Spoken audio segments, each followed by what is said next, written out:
आगामी नगरीय निकाय चुनाव में क्या है जनता का मिजाज? किन विकास के मुद्दों पर पार्षद और अध्यक्ष ने तोड़ा जनता का दिल? नाली की समस्या सबसे ज्यादा, सफाई की। जनता की किन अपेक्षाओं पर पार्षद नहीं उतर पाए खरा? घर में नल रहने के बाद में हम मंदिर का पानी भरते हैं सरकारी नल से, और नाली तो ऐसी फूटी है कि घर में कहीं बैठ नहीं सकती, इतनी पास आ रही है। कहां हो गई पार्षदों से चूक? हम बताएंगे आपको नगर का सूरत हाल। वोट किया जब चुनाव में, तो आपने क्या समझ करके अच्छा समझ के करे बेटा। तो जब आपने वार्ड पार्षद को पहले भी नहीं देखा था, तो फिर आपने देखा था? जब से चुनाव जीता तब से नहीं देखी, आए नहीं है। देखिए हमारा खास कार्यक्रम वार्ड परिक्रमा BTV न्यूज चैनल पर।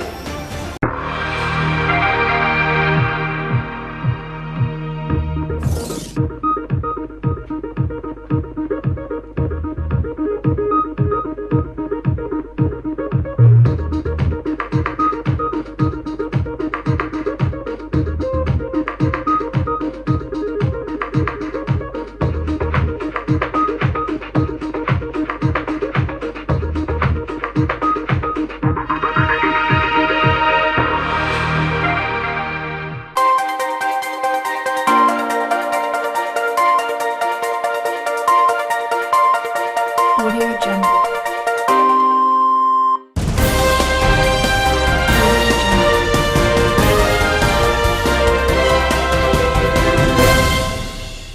नमस्कार, BTV न्यूज के इस बुलेटिन में आपका स्वागत है। सबसे पहले आइए एक नजर डालते हैं आज की कुछ खास खबरों पर।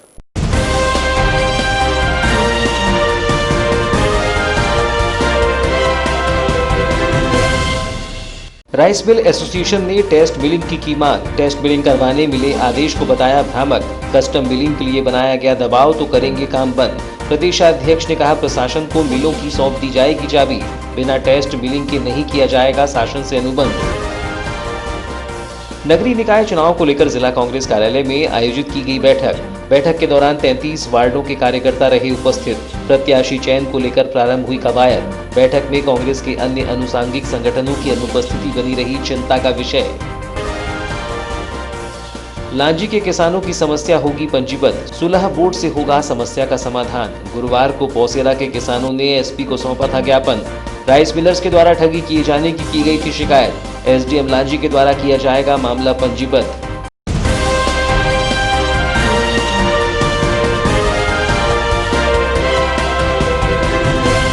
और अब समाचार विस्तार से। राइस मिलर्स एसोसिएशन के द्वारा प्रदेश में कस्टम मिलिंग प्रारंभ होने से पूर्व टेस्ट मिलिंग कराए जाने की मांग प्रदेश स्तर पर की जा रही है, जिसको लेकर पूर्व में चावल उद्योग महासंघ के पदाधिकारियों ने मुख्यमंत्री शिवराज सिंह चौहान से भी चर्चा कर टेस्ट मिलिंग की मांग की। इस दौरान राइस मिलर्स की मांग तो शासन द्वारा पूरी की गई, लेकिन जारी किए गए आदेश से अब राइस मिलर्स में भ्रम की स्थिति पैदा हो गई है, जिसको लेकर राइस मिलर्स एसोसिएशन के द्वारा पत्रकार वार्ता लेकर अपनी बात पत्रकारों के समक्ष रखी। शासन द्वारा समर्थन मूल्य में खरीदी गई धान की मिलिंग करने मिलर्स को दिए जाने के बाद सरकार उनसे प्रति क्विंटल 67 किलो चावल जमा कराती थी, लेकिन मिलर्स का मानना है कि शासन द्वारा दी जाने वाली धान की मिलिंग के बाद 50 किलो भी धान नहीं निकलता है। ऐसे में शासन के नियमानुसार मिलर्स मिलिंग की शर्तों को पूरा करने के लिए चावल में मिलावट कर शासन को जमा करती थी, जिससे शासन द्वारा मिलर से लिए जाने वाले चावल में गुणवत्ता प्रभावित होती थी और आम गरीबों की थाली में परोसे जाने वाले चावल पर हमेशा ही सवाल खड़े होते रहे हैं, जिसको लेकर प्रदेश में टेस्ट मिलिंग कराना आवश्यक है। राइस मिलर्स एसोसिएशन के प्रदेश अध्यक्ष आशीष अग्रवाल ने बताया कि राइस मिलर्स एसोसिएशन ने टेस्ट मिलिंग की मांग को लेकर 2 दिसंबर को गोंदिया पहुंचे मुख्यमंत्री शिवराज सिंह चौहान से मुलाकात कर ज्ञापन के माध्यम से सरकार से टेस्ट मिलिंग करवाए जाने की मांग दोहराई थी, जिसके बाद खाद्य नागरिक आपूर्ति एवं उपभोक्ता संरक्षण विभाग के प्रमुख सचिव के द्वारा टेस्ट मिलिंग को लेकर आदेश तो जारी कर दिए गए, लेकिन आदेश के चलते अब भ्रम की स्थिति निर्मित होने लगी है। उन्होंने बताया कि आदेश के तहत उन्होंने कहा है कि टेस्ट मिलिंग के जो रिजल्ट आएंगे उसमें किसी प्रकार का कोई रिलैक्सेशन मिलर्स को नहीं दिया जाएगा, जबकि जिस धान से मानक स्तर का चावल नहीं बन रहा है उसे आने वाले समय में प्रदेश स्तर पर खरीदा नहीं जाएगा।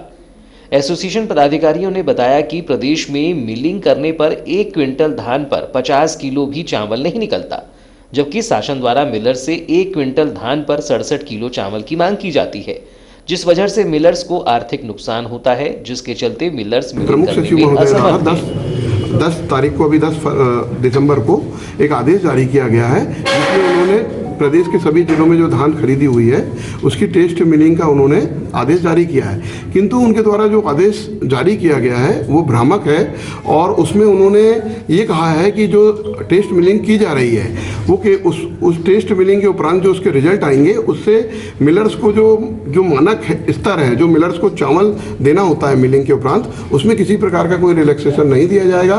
टेस्ट मिलिंग कराने का उद्देश्य केवल ये है कि जिन किस्मों की जिन क्वालिटी की धान का मानक स्तर का चावल नहीं बन रहा है, आने वाले समय में उस धान को प्रदेश में किसानों को खरीदा नहीं जाएगा।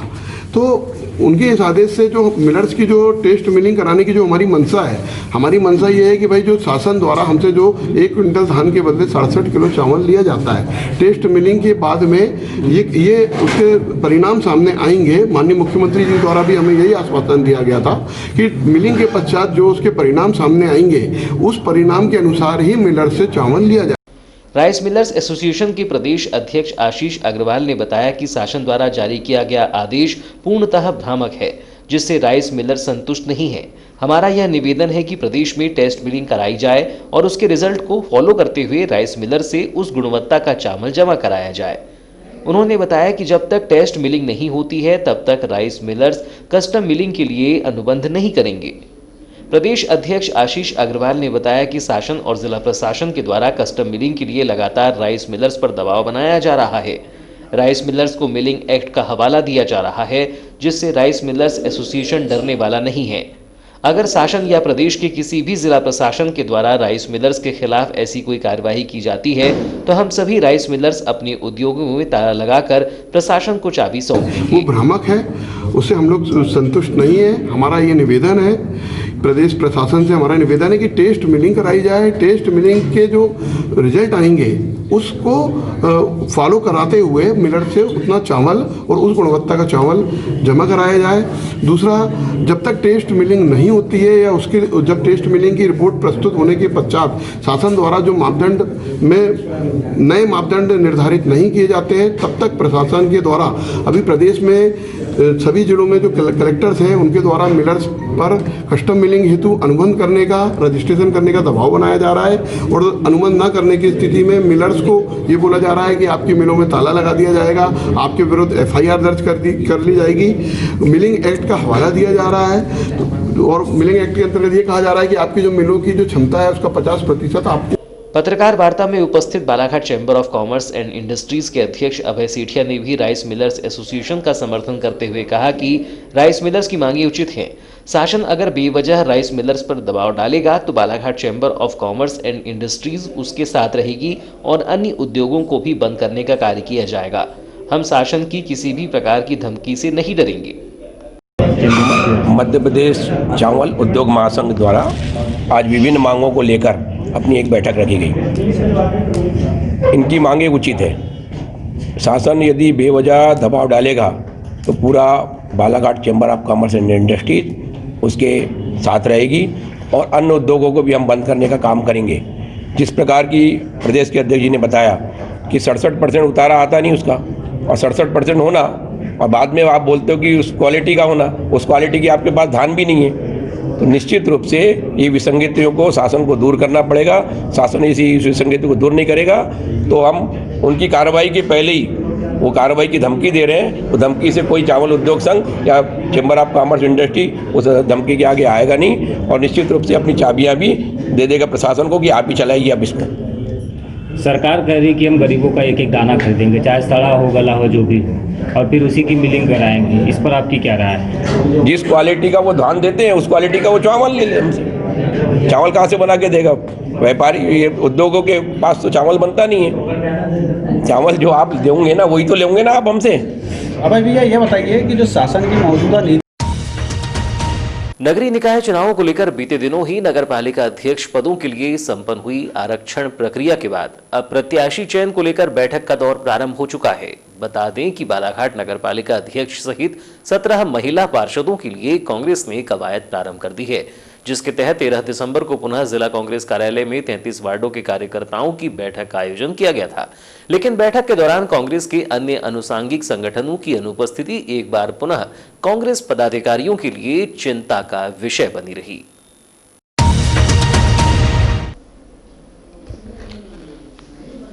9 दिसंबर को भोपाल में नगर निगम, नगरपालिका और नगर परिषद के महापौर और अध्यक्षों के लिए आरक्षण प्रक्रिया अपनाई गई, जिसके बाद से जिले में सियासी माहौल गरमाया हुआ है। बालाघाट नगरपालिका क्षेत्र में सशक्त महिला चेहरे को ढूंढने की कवायद भाजपा और कांग्रेस के द्वारा की जा रही है, जो पूर्व नगरपालिका अध्यक्ष अनुभा मुंजारे को टक्कर दे सके, जिसको लेकर पार्टी कार्यालय में बैठकों का दौर भी प्रारंभ हो चुका है। चुनावी तैयारियों को लेकर 13 दिसंबर को जिला कांग्रेस कार्यालय में 33 वार्डों के कार्यकर्ताओं की बैठक का आयोजन किया गया था। बैठक के दौरान जिला कांग्रेस की चयन कमेटी सहित जिला कांग्रेस कमेटी के कार्यकारी अध्यक्ष राजा सोनी, प्रदेश सचिव भीम फूल सूंघे, जिला प्रवक्ता विशाल बिसेन, कांग्रेस नेत्री दुर्गा कसार, शहनाज खान, पार्षद शफकत खान, रामभाऊ पंचेश्वर, अनिल कसार, किसान कांग्रेस के प्रदेश सचिव अंशु अवस्थी, ब्लॉक अध्यक्ष श्याम पंजवानी सहित अन्य कांग्रेसजन मौजूद रहे, जहां आगामी चुनावों को लेकर चर्चा की गई। बैठक को संबोधित करते हुए जिला कांग्रेस कमेटी के कार्यकारी अध्यक्ष राजा सोनी ने कहा कि आगामी चुनाव को लेकर हमें संगठित होना होगा, वार्डों में पहुंचकर बैठकें कर आगामी रणनीति तैयार करनी होगी, तब जाकर हम निश्चित ही चुनाव जीत सकेंगे। इस दौरान प्रदेश सचिव भीम फूल सूंघे ने बैठक को संबोधित करते हुए कहा कि आगामी चुनाव में जो भी प्रत्याशी पार्टी के द्वारा तय किया जाएगा, हम सभी उसके साथ कंधे से कंधा मिलाकर कार्य करें। उन्होंने कहा कि चुनाव में हमें अपने पद को अलग रखकर एक माला बनकर संगठन को मजबूत करते हुए प्रत्याशी के लिए मेहनत करना है। संगठन को मजबूत करने के लिए कार्यकर्ता संगठन का कोई भी चुनाव लड़ रहा हो, उसके कार्यकर्ता बन के अपने पद और ऑफिस को छोड़कर हम उसके लिए मेहनत करें और इस संगठन में आने वाला जो भी चुनाव होगा उसके लिए भरसक प्रयत्न करें और उसको जिता करना है।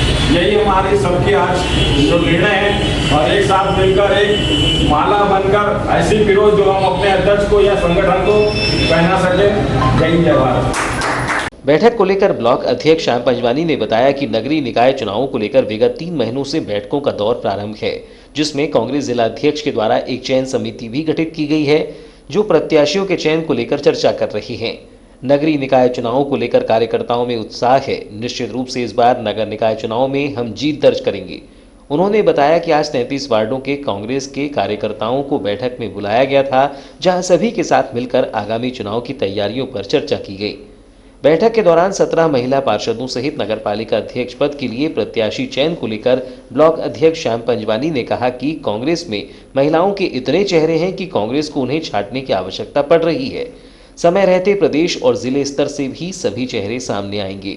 उन्होंने बताया कि पार्टी अंदरूनी सर्वे कर रही है, जिसके परिणाम अच्छे आएंगे। बाइट। बता दें कि पूर्व की बैठकों की भांति ही नगरीय निकाय चुनाव जैसे अहम मुद्दे को लेकर 13 नवंबर को आयोजित की गई बैठक के दौरान वरिष्ठ पदाधिकारियों सहित नगरपालिका के पार्षदों सहित अन्य विंग नदारद दिखाई दिए, जो कि दिन भर चर्चा का विषय बना रहा। 33 वार्डों के साथियों को हम लोग निवेदन किया था कि आए आज मीटिंग में बैठक रखने का कारण था कि जिस प्रकार से बिगुल बच चुका है नगर पालिका का, तो 33 वार्डों में जिस प्रकार से आरक्षण के माध्यम से सीटें रिजर्व हुई है, तो वहाँ के साथियों से निवेदन हमारा था कि यहाँ पर आएँ और उनको दिशा निर्देश दी गए कि जितने नगर पालिका के चुनाव के इच्छुक हैं वो अपने डॉक्यूमेंट्स भी कलेक्ट करें और तैयारियां चालू करें। हर वार्ड में जो चुनाव लड़ना चाहता है वो सदस्यता अभियान के तहत सदस्य भी बनाए, नए लोगों को जोड़े, जो हमारे वरिष्ठ हैं उनका आशीर्वाद लें और आज से तैयारी बिगुल बजाने का चालू करें काम। और हमारी जो कमेटी है 11 सदस्य समिति की जो बैठक है, उनके माध्यम से हर वार्ड में यह समिति जाएगी। सर्वे के माध्यम से हम लोग चुनाव करेंगे और चुनाव के तहत टिकट का वितरण किया जाएगा। 33 वार्डों में कांग्रेस के पंजे का झंडा जो है वो बुलंद किया जाएगा। कांग्रेस के अंदर इतनी महिलाओं के चेहरे हैं कि छांटने की जरूरत पड़ रही है हमको, लेकिन निश्चित तौर पर ये हमारा इंटरनल मामला है। समय रहते प्रदेश और जिला के अंदर से आपको चेहरा सामने उभर कर आ जाएगा। उनका भी आवेदन निवेदन लिया जा रहा है। मैंने क्या बताया कि इंटरनल एक सर्वे चल रहा है हमारा, उस सर्वे के माध्यम से चेहरा सामने आएगा। चेहरा वो आएगा कि बाकी सब पार्टियों को पसीने छूटने वाले हैं। गुरुवार को लांजी क्षेत्र के ग्राम पौसेरा के लगभग आधा दर्जन किसानों ने पुलिस अधीक्षक कार्यालय पहुंचकर अपने साथ हुई धोखाधड़ी और ठगी का मामला होने की शिकायत दर्ज कराई थी, जिसमें जिला प्रशासन ने संज्ञान में लेकर कार्यवाही को अंजाम दिया है। मामले में अनुविभागीय अधिकारी लांजी के द्वारा कृषि उपज व्यापार और वाणिज्य संवर्धन और सरलीकरण अधिनियम 2020 की धारा 8 के तहत प्रकरण पंजीबद्ध किए जाने की जानकारी दी गई है। कृषि उपज व्यापार और वाणिज्य संवर्धन और सरलीकरण अधिनियम 2020 के तहत शिकायत के संबंध अनुविभागीय दंडाधिकारी लांजी ने जानकारी दी है कि घोटी स्थित पलक राइस मिल के प्रोप्राइटर अतुल आसटकर को धनराज, भारत बाहे, कृष्णा पाचे, कोमेश्वर बाहे, जितेंद्र दांद्रे, लौकुश यादव और युवराज दांद्रे ने अपनी धान मई-जून माह में विक्रय की, जिसका उन्होंने शीघ्र भुगतान करने का आश्वासन दिया था, लेकिन आज दिनांक तक उक्त किसानों का भुगतान नहीं हो पाया। इस संबंध में किसानों ने पुलिस अधीक्षक बालाघाट को शिकायत की, जिसका प्रमुखता से अखबारों में प्रकाशन भी हुआ। एसडीएम के संज्ञान में आने पर उक्त प्रकरण की जांच की गई, जिसमें उन्होंने कहा कि ऐसा प्रतीत होता है कि उक्त किसान अपनी फसल को कृषि उपज व्यापार और वाणिज्य संवर्धन और सरलीकरण अधिनियम 2020 के प्रवृत्त होने के पहले ही पलक राइस मिल को बेच दिए थे। चूंकि फसल का भुगतान आज दिनांक तक नहीं हो पाया है, अतः कृषि उपज व्यापार और वाणिज्य संवर्धन और सरलीकरण अधिनियम 2020 की धारा 8 के तहत पंजीबद्ध करना उचित प्रतीत होगा। आज रविवार के कारण यह नहीं हो पाया। सोमवार को प्रकरण पंजीबद्ध कर आगे की कार्यवाही की जाएगी। एसडीएम ने कहा कि उक्त अधिनियम की धारा 8 के तहत सुलह बोर्ड गठन किया जाएगा, जिसमें तहसीलदार, अनुविभागीय अधिकारी, कृषि, कृषक एवं राइस मिल के प्रतिनिधि शामिल होंगे। यदि सुलह बोर्ड के माध्यम से प्रकरण का निपटारा नहीं हुआ तो राइस मिलर से बकाया राशि की भू राजस्व के तहत वसूली की जाएगी। तो ये थी अब तक की खबरें। नई खबरों के साथ एक बार फिर हम हाजिर होंगे। तब तक के लिए दीजिए इजाजत। नमस्कार।